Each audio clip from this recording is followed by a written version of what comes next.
नमस्कार साथियों, उड़ान आईएएस के ई लर्निंग प्लेटफॉर्म पर आपका फिर से स्वागत है। हम इकोनॉमिक्स की एक सीरीज देख रहे हैं जिसमें 2012 से लेकर 19 तक के जितने भी सीजीपीएससी एग्जाम या सीजीपीएससी के द्वारा जितने भी एग्जाम कंडक्ट किए गए हैं, हम उनके पूरे प्रश्नों को एनालिसिस कर रहे हैं और साथ में हमको जो भी संभावित प्रश्न इस टॉपिक से मिलने वाले हैं उनको हम देख रहे हैं। तो आइए सीधे बात करते हैं आज जो हमारे पास टॉपिक है उस पर। जैसा कि आप जानते हैं कि हमारा पूरा सिलेबस के अकॉर्डिंग हम इस पर पूरा बात कर रहे हैं। जैसा कि आप जानते हैं कि हम इसमें पूरे सिलेबस के अकॉर्डिंग बात कर रहे हैं। आज हम इसमें देखने वाले हैं बैंकिंग प्रणाली, कुछ वित्तीय संस्थाएं हैं हमारे पास, और साथ में हमारे पास जो करेंसी से संबंधित जो भी क्वेश्चन आते हैं, कुछ समितियां हैं और शेयर बाजार के क्वेश्चन हम यहां पर लेने वाले हैं। देखते हैं आखिर यहां से कौन कौन से सवाल अब तक बने हैं। तो पहला सवाल हमको देखना है, 2018 के प्री में आया था पीएससी में। एक क्वेश्चन था आपका, किस समिति के द्वारा धारा 88 के तहत मिलने वाली कर राहत खत्म करने की सिफारिश की गई थी? तो एक समिति थी केलकर समिति, जिनका मानना था कि जो विशेष व्यक्तित्व वाले लोग हैं, जो विशेष फील्ड से जुड़े लोग हैं, जिनको धारा 88 के तहत 20% तक का टैक्सेशन में राहत मिलता था, जो कि लगातार बढ़ते जा रहा था, 25% तक होने वाला था। तो इस समिति का मानना था कि इस टैक्स को अब खत्म कर दिया जाए तो बेटर होगा गवर्नमेंट के लिए। तो इस तरह से इसका आंसर क्या हो जाएगा? डी, केलकर समिति ने इस सिफारिश को सामने लाया था। सेकंड क्वेश्चन जो हमारे पास है वो है कि 14-15 में किस केंद्रीय सार्वजनिक उपक्रम को हानि हुई थी? आप देख रहे हैं लगातार कई कंपनियां जो है हानि में चल रही हैं, कुछ डूब रही है, एयर इंडिया को बेचने की प्लानिंग चल रही है। तो उस समय जो है इस कंडीशन में था आपका बीएसएनएल, भारत संचार निगम लिमिटेड, जो है लगातार खस्ता हाल में था। लेकिन फिलहाल इसका कंडीशन अभी ठीक ठाक है, कई प्रोजेक्ट ये भी लॉन्च भी कर रहे हैं। तो यहां से हमको क्वेश्चन बनेगा भी। तो जिस समय ये क्वेश्चन आया था उस समय की बात करें तो बीएसएनएल इसका आंसर होगा, और वर्तमान में भी यही हालत आपका एयर इंडिया का चल रहा है, इसलिए आपको इसको ध्यान देते हुए चलना है। आगे बढ़ते हैं हम। तीसरे सवाल को जब देखते हैं तो इसमें है भारतीय reserve bank cash reserve ratio, जिसको हम बोलते हैं सीआरआर, में वृद्धि की घोषणा करता है, तब इसका अर्थ क्या है?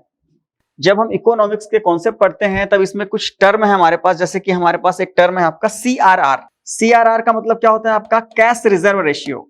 हमारा जो आरबीआई है वो जितने भी वाणिज्यिक बैंक हैं उनको जो है अपने कुल जमा पूंजी का, जो कि करंट में रहता है, उसका एक निश्चित हिस्सा जो कि समय समय पर चेंज होते रहते हैं, उसको कैश के रूप में जो है अपने पास आरबीआई जो है जमा कराता है।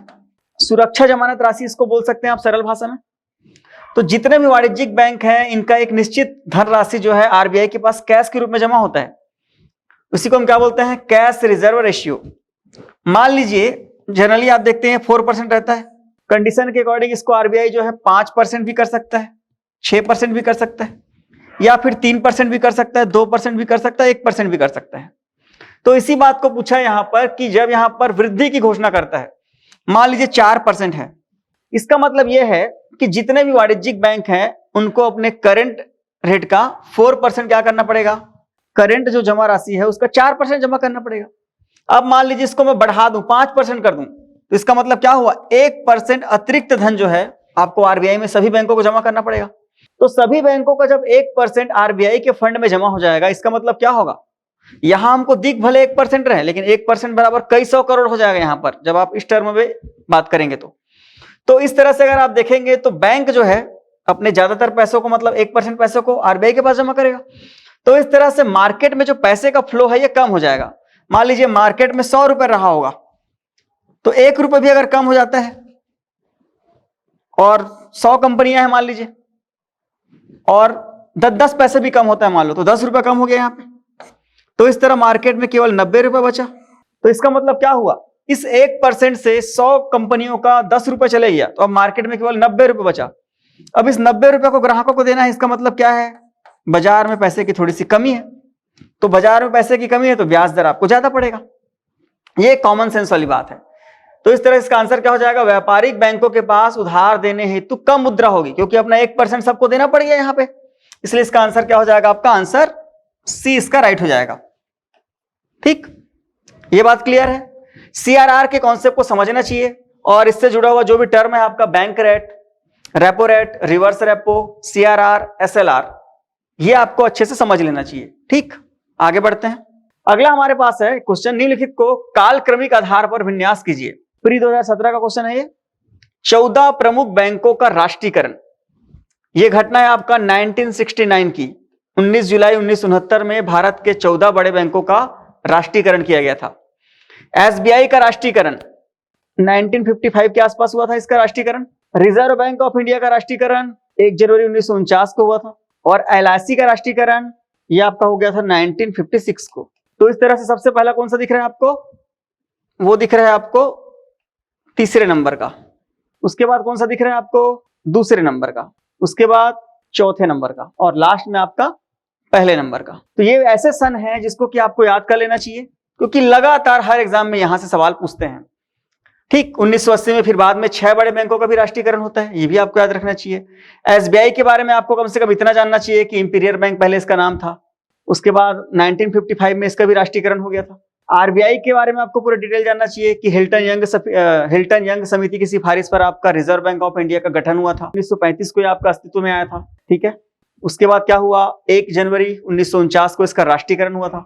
ये हमारा बैंकों का बैंक है, ये आपको पूरा याद रहना चाहिए। LIC जो है आपका 1956 में बना था, इसका राष्ट्रीयकरण भी 1956 में हुआ था। तो इस तरह से आपको ऐसे सवाल याद होने चाहिए। ठीक है, चलिए और आगे देखते हैं। अगला हमारे पास सवाल है, रिजर्व बैंक ऑफ इंडिया की मौद्रिक नीति 2015 के पुनरीक्षण के अनुसार बैंक दर क्या थी। ये चूंकि 2015 का क्वेश्चन है, क्वेश्चन का टाइप आप भले पकड़ लीजिए, लेकिन आपको पूछेगा 2020 के अकॉर्डिंग। हमको पता है मॉनेटरी पॉलिसी में क्या होता है, गुणात्मक और मात्रात्मक पॉलिसी जो है RBI के द्वारा बाजार को अपना मेंटेन करने के लिए तय की जाती है। तो यहां पर जो है आपका मॉनेटरी पॉलिसी जो होता है आपका प्रत्येक 2 महीने में एक बार। ठीक है, तो इस तरह आपका एक वर्ष में जो है टोटल 6 बार मॉनेटरी पॉलिसी आता है। और इसी को पूछा है कि बैंक दर क्या था। तो जो लेटेस्ट में भी जो आया है आपका नवंबर दिसंबर में, ये बैंक दर है आपका 4.25%। अभी आप देख रहे हैं कोविड का समय चल रहा है, ऐसे में जो आपका बैंक रेट कितना है आपका 4.25%। इसको याद रखना चाहिए। ठीक है, तो इस तरह से इसका आंसर उस समय था C 7.75 उस जमाने में था, लेकिन अभी आप देख रहे हैं 4.25% है। चलिए और आगे देखते हैं। अगला हमारे पास क्वेश्चन है कि मुद्रास्फीति के कारण क्या होता है। यहां पर आपको मुद्रास्फीति का कॉन्सेप्ट समझना है। मुद्रास्फीति का कॉन्सेप्ट यह है कि मान लीजिए कोई वस्तु अभी 10 रुपए का 2 मिलता है, लेकिन अगर कोई विशेष कारणों से यही वस्तु 10 रुपए का 1 मिलना स्टार्ट हो जाए। सबसे बेटर एग्जांपल समोसे का ले लेते हैं। अभी समोसा अगर 10 रुपए का 2 मिलता है, लेकिन 1 हफ्ते के बाद या 1 महीने के बाद ये 10 रुपए का 1 मिलना स्टार्ट हो जाए, तो यहां पर हमको क्या नजर आ रहा है कि समोसे का रेट जो है आपको बढ़ा हुआ दिख रहा है और मुद्रा का मूल्य क्या हो गया, घटा हुआ दिख रहा है, क्योंकि उस मुद्रा की ताकत में अब क्या है, केवल 1 समोसा ले सकता है। तो रेट यहां पर बढ़ गया और मुद्रा का मूल्य यहां पर क्या हो गया, घट गया। इसका पूरा कॉन्सेप्ट है कि आखिर ऐसा क्यों हुआ। तो इसका कारण है आपका RBI की नीतियां। RBI ने क्या किया, यहां पर देखा कि बाजार में जो है मार्केट में पैसा ज्यादा डालना चाहिए जिससे रोजगार पैदा हो, इसलिए उसने क्या किया, अपने बैंक रेट को उन्होंने कम कर दिया। जब बैंक रेट को कम किया तो बाजार में जितनी भी कंपनियां हैं वो क्या करी, बैंक से लोन ली, पैसा उधार लिया।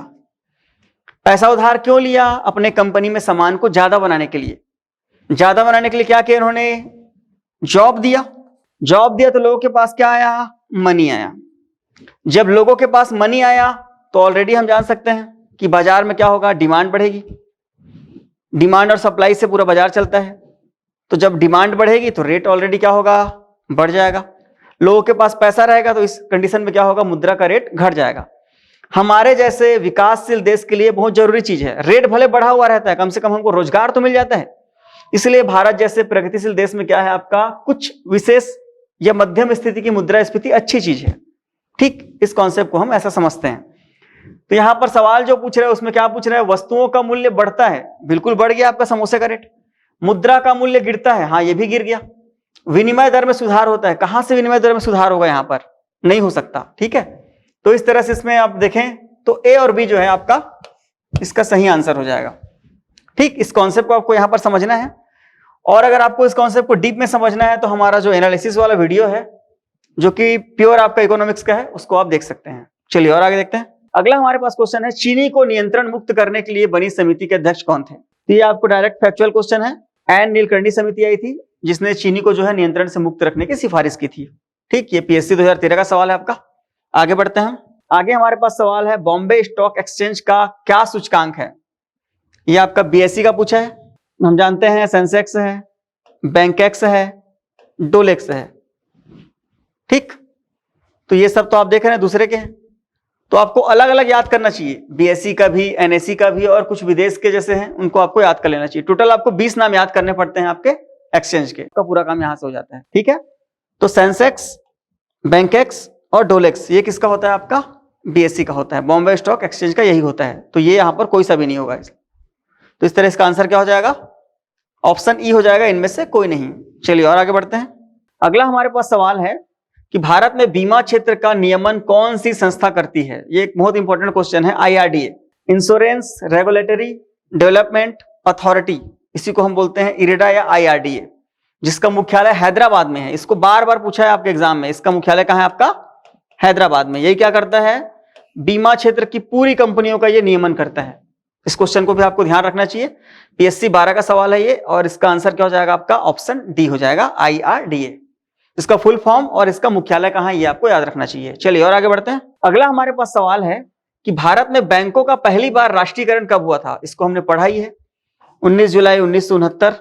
इसमें 14 बड़े बैंकों का राष्ट्रीयकरण हुआ है, ये आपको ध्यान रखना चाहिए। इसी को 5 ईयर प्लान में भी आप कन्वर्ट कर सकते हैं, जिसका की बात हो चुका है इससे पहले। ठीक है, चलिए और आगे बढ़ते हैं। अगला सवाल है हमारे पास, भारत में कृषि भूमि जोत पर कर लगाने की सिफारिश किस समिति ने की थी? बहुत इंपॉर्टेंट क्वेश्चन है, 2016 ADI में आया हुआ था। तो यहां पर जो राज्य समिति है, इसी ने जो है कृषि जोतों पर कर लगाने की सिफारिश की थी।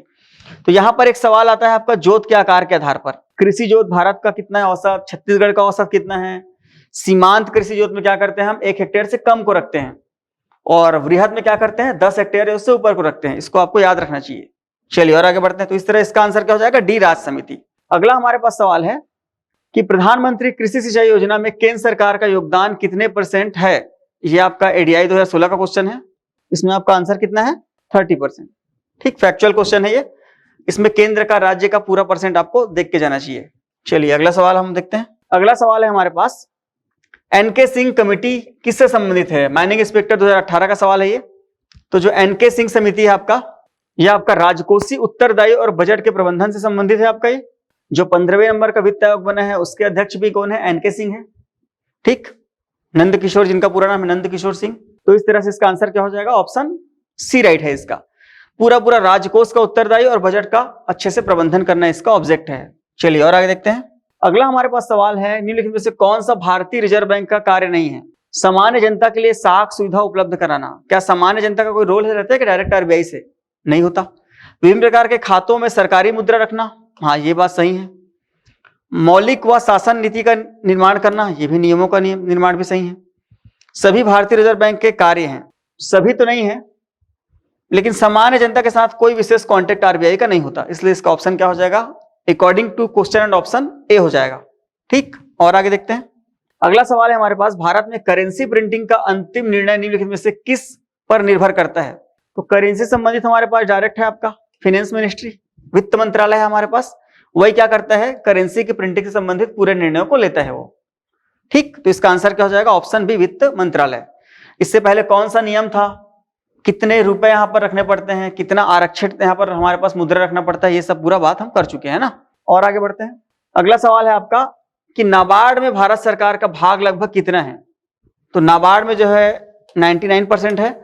धीरे धीरे सरकार अब जो है सार्वजनिक क्षेत्र की कंपनियों में हिस्सेदारी को कम कर रही है।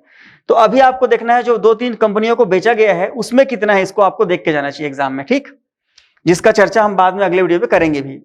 तो ये फिलहाल इसका आंसर क्या है आपका? 99% उस समय था। चलिए और आगे बढ़ते हैं। अगला हमारे पास सवाल है कि किस बाह्य स्रोत कंपनी ने रुपए 7 लाख करोड़ के बाजार पूंजीकरण का लक्ष्य प्राप्त करने वाली पहली भारतीय कंपनी बनकर इतिहास रचा? ये 17-18 का क्वेश्चन है अभियांत्रिकी का। तो इसका उस समय जवाब था TCS। कुछ कंपनियां जो बड़ा अचीवमेंट करती है तो वैसे चीजों को भी हमको ध्यान में रखना चाहिए। ठीक, तो उस समय इसका आंसर क्या था आपका? TCS कंपनी आपका। और आगे बढ़ते हैं हम। अगला हमारे पास सवाल है कि भारतीय रिजर्व बैंक का राष्ट्रीयकरण किस वर्ष हुआ था? तो 1 जनवरी 1949 को RBI का राष्ट्रीयकरण हुआ था। तो इस तरह से इसका आंसर सी राइट हो जाएगा। ये आपका 17 का क्वेश्चन है। और आगे बढ़ते हैं। अगला हमारे पास सवाल है कि दिसंबर 2018 में federation of Indian micro and small and medium enterprises ने अपने उत्पादों की ऑनलाइन बिक्री के लिए किसके साथ भागीदारी की है? लेटेस्ट का क्वेश्चन है। तो अमेजन इंडिया के साथ अभी यहाँ पर इनका भागीदारी हुआ है। तो यहाँ पर ये करंट का क्वेश्चन है जो कि अभी लेटेस्ट में अपना सहायक संचालक जनसंपर्क परीक्षा का क्वेश्चन है ये। तो इसको आपको देख लेना चाहिए। और ऐसे ही जो भी आपके साझेदारी हुई है कुछ विभिन्न कंपनियों का, इसको भी आपको देख के जाना चाहिए। और आगे बढ़ते हैं। अगला सवाल आपका फिर से 2019 का है। जनवरी 2018 में आईडीएफसी बैंक का किसमें विलय हुआ है? ये लगातार चर्चा में था, कुछ बैंकों का जो विलय हुआ है इसको आपको देख के जाना चाहिए। तो यहां पर कैपिटल फर्स्ट बैंक का हुआ था और आईडीएफसी का मिलन हुआ था, यहां पर हम देखते हैं। तो इस तरह से इसका आंसर क्या हो जाएगा? Option B, capital first. ठीक, और आगे देखते हैं। अगला सवाल है हमारे पास, निम्नलिखित कथनों को ध्यानपूर्वक पढ़िए। ये 2008 का क्वेश्चन है। ये भारत में 1991 में आर्थिक उदारीकरण की नीति अपनाई गई। बिल्कुल, लिबरलाइजेशन जो है आपका कब हुआ था? 1991-92 में, जब जिस समय वित्त मंत्री मनमोहन सिंह जी थे उस समय हुआ था। विदेशी मुद्रा बाजार एवं विदेशी निवेश क्षेत्रों को प्रोत्साहन दिया गया। बिल्कुल, इसीलिए खोला गया था ये। विदेशी वस्तुओं के आयात को प्रतिबंध से मुक्त किया गया। हाँ, बिल्कुल मुक्त किया गया। तो इस तरह से क्या हो जाएगा? इसका आंसर जो है 1, 2, 3 तीनों सही हो जाएगा। मार्केट में क्या हुआ? रोजगार की मात्रा को और वस्तुओं की फ्लोइंग को यहां पर बढ़ाया गया था। ठीक, और ये कहीं ना कहीं मंदी से उबरने का एक उपाय था। तो इसका आंसर क्या हो जाएगा? ऑप्शन ए, 1, 2 और 3 तीनों ही सही है हमारे पास। और आगे बढ़ते हैं। अगला हमारे पास सवाल है कि भारतीय रिजर्व बैंक के पास विभिन्न व्यावसायिक बैंकों की कुल जमा एवं आरक्षित राशि का निर्धारित भाग क्या कहलाता है? इसी को हम बोलते हैं नगद आरक्षित अनुपात बोलते हैं। ठीक, इसमें क्या होता है? इसी को हम बोलते हैं CRR, कैश रिजर्व रेशियो, जिसकी चर्चा इससे पहले हो चुकी है। वर्तमान में ये आपका 3% है, करंट में, है ना। चलिए और आगे बढ़ते हैं। अगला सवाल है हमारे पास, भारत में बीमा क्षेत्र का नियमन कौन सी संस्था करती है? इससे पहले हमने इस बात को कर लिया है, IRDA है आपका। तो इस तरह से इसका आंसर डी हो जाएगा। और आगे बढ़ते हैं। मुद्रास्फीति के कारण क्या होता है आपका? वस्तुओं का मूल्य बढ़ता है और मुद्रा का मूल्य गिरता है। तो इस तरह से इसका आंसर क्या हो जाएगा? ए और बी दोनों सही हैं। ठीक, और आगे बढ़ते हैं। अगला है आपके पास, किस वर्ष में भारतीय प्रतिभूति एवं विनिमय बोर्ड, जिसको हम सेबी बोलते हैं, उसकी स्थापना की गई थी? तो सेबी का स्थापना आपका कब हुआ था? 1988। इसके लिए आपका एक समिति था, फेरवानी समिति, इसको भी आपको याद रखना चाहिए। ठीक है, चलिए और आगे देखते हैं। अगला हमारे पास सवाल है, कौन सी जोड़ी आर्थिक शब्दावली उसका अर्थ सम्मिलित करता है? 2011 का सवाल है ये। तो यहाँ पर जो है एक ही चीज यहाँ पर है, वेंचर कैपिटल। इसमें नया व्यवसाय के लिए जुटाई जाने वाली पूंजी को क्या बोलते हैं? वेंचर कैपिटल बोलते हैं। ठीक, इसको आपको याद रखना चाहिए। और आपके कुछ आर्थिक शब्दावली का जो आपका टॉपिक है उसको आप देख सकते हैं हमारे वीडियो में। और आगे बढ़ते हैं। उसके बाद हमारे पास, भारत में विदेशी विनिमय एवं विदेशी मुद्रा निम्नलिखित में से किसके द्वारा शासित होता है? इसके लिए तो हमारे पास एक ही संस्था है, बैंकों का बैंक, जिसको हम बोलते हैं RBI। 2017 जो सेरिकल्चर का एग्जाम हुआ था उसमें आया हुआ सवाल है ये। तो ऐसे कोई भी बड़े कार्य जो है आपका RBI ही करता है। ठीक, और आगे बढ़ते हैं। अगला सवाल है हमारे पास, 1991 में 91 की भारत की औद्योगिक नीति के निम्नलिखित विशेषताएं हैं। इसमें आपको देखना है, औद्योगिक लाइसेंस में छूट मिला था क्या? उदारीकरण में बिल्कुल मिला था। सीधे विदेशी निवेश कर सकते थे, ये भी हो सकता था। प्रमुख उद्योगों पर सार्वजनिक नियंत्रण को तो समाप्त किया गया था, इसलिए ये गलत हो जाएगा। तकनीकी हस्तांतरण, बिल्कुल ये काम भी हुआ था। तो इस तरह से इसका आंसर हो जाएगा आपका A, B और D, मतलब अ, ब और द। आंसर क्या हो जाएगा इसका? ऑप्शन सी हो जाएगा, राइट। 2010 का क्वेश्चन था ये CMO का। चलिए और आगे बढ़ते हैं। कुछ संभावित प्रश्न जो यहाँ से आ सकते हैं, एक तो आपका समिति वाला प्रश्न आ सकता है। तो अगर आप देखें तो 17-18 समिति, जिसमें से 4 समिति यहाँ पर आपको दिया गया है। जैसे कि एक समिति आपका मीरा सेठ समिति का संबंध है आपका हथकरघा उद्योग के विकास से। दूसरा है खुसरो समिति, वर्तमान में कृषि का मुद्दा चल रहा है, खुसरो समिति का संबंध है आपका कृषि साख को बढ़ावा देने से। आबिद हुसैन समिति का संबंध है आपका लघु उद्योगों की समस्या का निराकरण करने के लिए। राजा चलैया समिति का संबंध है आपका डायरेक्ट और इनडायरेक्ट टैक्स में सुधार के लिए। तो ये पूरे जमे हुए सेंटेंस है, आपको इसको याद कर लेना चाहिए क्योंकि यहां से फंसना ही फंसना है। तो इस तरह से यहां पर दिए हुए ऑप्शन के अकॉर्डिंग 1, 2, 3, 4 आपका मिला हुआ है, तो ऑप्शन ए आपका राइट हो जाता है यहाँ पे। चलिए और आगे बढ़ते हैं। अगला हमारे पास सवाल है कि बॉम्बे स्टॉक एक्सचेंज और नेशनल स्टॉक एक्सचेंज, मतलब BSE और NSE, इसको यहां पर पूछा है। BSE और NSE, ये दोनों का स्थापना कब हुआ है? तो सबसे पुराना तो हमारे पास BSE है जो कि 1875 में बना है, और NSE आपका बाद में बना है, 1992 में बना है। तो इस तरह से इसका आंसर, फैक्चुअल क्वेश्चन है आपका, बी हो जाएगा 1875 और 1992, ये हो जाएगा आपका राइट आंसर। तीसरे नंबर का हमारे पास जो सवाल है वो आपको डायरेक्ट इसको भी याद करना है। कुछ वित्तीय संस्थाएं हैं और उसके स्थापना वर्षों को सम्मिलित करना है। जैसे कि आपका SIDBI है, SIDBI जो है 2 अप्रैल 1990 को बना है। IDBI आपका 1 जुलाई 1964 को बना है। IFCI आपका 1948 को बना है। नाबार्ड आपका 12 जुलाई 1982 को बना है। ये मोस्ट इंपोर्टेंट क्वेश्चन है आपका। तो इस तरह से ये पूरा मैचअप है ये, तो इसका ऑप्शन सी यहां पर राइट हो जाएगा। इसको आपको याद कर लेना चाहिए, ठीक, इसका और कोई इलाज नहीं है। आगे बढ़ते हैं। आगे हमारे पास सवाल है, असत्य कथन को छांटना है। लोक क्षेत्रक बैंकों में सरकार की हिस्सेदारी 50% से ज्यादा होती है, इसी को हम सार्वजनिक सेक्टर बोलते हैं। बिल्कुल 50 से ज्यादा होता है। पूर्ण रूप से भारत का पहला स्वदेशी बैंक 1894 में पीएनबी था। भारत का पहला बैंक है ये आपका, जो कि पूर्ण भारतीय बैंक था ये, है ना, पंजाब नेशनल बैंक, तो ये भी राइट है आपका। आरबीआई मौद्रिक नीति सरकार का बैंकर, केंद्रीय बैंक एवं सर्वोच्च बैंक के रूप में कार्य करता है। मौद्रिक नीति भी, सरकार का बैंकर भी, केंद्रीय बैंक भी और सर्वोच्च बैंक, आरबीआई इसी ग्रुप में काम करता है, ये भी सही है आपका। कोई भी भारतीय नागरिक आरबीआई में अपना बचत खाता खोल सकता है। खोल सकता है क्या? आरबीआई में खोल नहीं सकता, इसलिए ये गलत है आपका। तो इसका आंसर क्या हो जाएगा? 1, 2 और 3 तो सही है, लेकिन गलत को छांटना है, तो गलत में केवल 4 आपका जो है गलत हो जाएगा यहां पर। ठीक, चलिए और आगे देखते हैं। अगला हमारे पास सवाल है, फिर से असत्य कथन छांटिए। आरबीआई न्यूनतम आरक्षण प्रणाली के तहत 200 करोड़ की पूंजी के साथ नई मुद्रा जारी करता है। बिल्कुल करेक्ट है यहां पर ये। उसके बाद सवाल है, बाजार की तरलता का क्रम M4, M3, M2, M1, ये भी राइट है आपका। मुद्रा की तरलता का क्रम M1, M2, M3, M4, यहां पर आप देख रहे हैं, यहां पर घटता हुआ क्रम दिखा रहा है आपका। M4 बड़ा, फिर M3 छोटा, फिर M2 छोटा, फिर M1 छोटा। यहां पर M1 बड़ा, M2 छोटा, M3 छोटा, M4 छोटा, ऐसा आपको बता रहे हैं। तो जब हम यहां पर मुद्रा का यहां पर नियम देखते हैं कि कैसे M1 से M4 की ओर मुद्रा किस ओर प्रवाहित होती है, इस नियम को जब हम देखते हैं तो हमको इसका पूरा डिटेल पता चलता है। M3 को संकीर्ण मुद्रा के नाम से जाना जाता है। M3 तो यहां पर सबसे बड़ी ब्रॉड मनी है यहां पर, जबकि M1 क्या है, यहां पर संकीर्ण मुद्रा है। तो यहां पर जब आप मुद्रा का टॉपिक पढ़ते हैं तो ये पूरा क्लियर होता है। तो यहां पर आपको केवल ये दोनों बातों को याद करना है, और तीसरा हमेशा याद रखना, M1 क्या है आपका, संकीर्ण मुद्रा है, और M3 क्या है आपका, विस्तृत मुद्रा है। बाकी के डिटेल आपको उस वीडियो में मिल जाएगा। तो इस तरह से इसका आंसर क्या हो जाएगा? ऑप्शन डी, केवल 4। ठीक है, इसमें आप देख लीजिए, इस चिन्ह को देखिए, जिस ओर है वो बड़ा रहता है, मतलब ये बड़ा, इसके बाद ये आएगा, इसके बाद ये आएगा, इसके बाद ये आएगा, सबसे छोटा ये वाला होगा। ठीक है, तो यहां तक बात क्लियर है। तो इस तरह से हमने इस पूरे टॉपिक को देखा, इससे संबंधित कुछ फैक्चुअल क्वेश्चंस के जवाब जाने, और इसमें हमको कौन कौन से हमारे कॉन्सेप्ट क्लियर करने चाहिए, इन बातों को जाना। तो इस तरह से इन पूरे क्वेश्चन को हमको एक बार देखना चाहिए, और उसी के अकॉर्डिंग इसको करंट अफेयर से जोड़ करके जो नया डेटा है इसमें पुटअप करना चाहिए। और भी जो बड़ी जानकारियां होनी चाहिए जो अपने एग्जाम से संबंधित है, उसके लिए आप हमारे वीडियो को देख सकते हैं। तो आज के इस वीडियो में हम यहीं तक की बात करेंगे, आगे की बात हम आगे की वीडियो में करेंगे। तब तक के लिए धन्यवाद।